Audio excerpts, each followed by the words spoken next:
Po Božji milosti sem čakal 100 let, četudi sem 3-krat bil na vratih smrti. Bolezen in vojna. Bog me je obvaroval,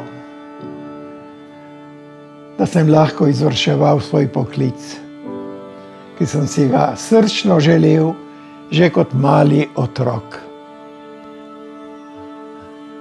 Mene je veselilo že to, ko sem obiskoval gimnazijo in sem videl, da so duhovniki bili zelo složni, da so se radi imeli, so se radi obiskovali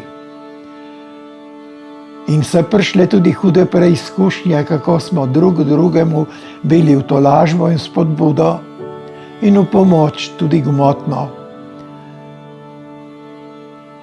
Da smo tako z veseljem izvrševali svoje poslanstvo tudi v hudih časih naše revolucije.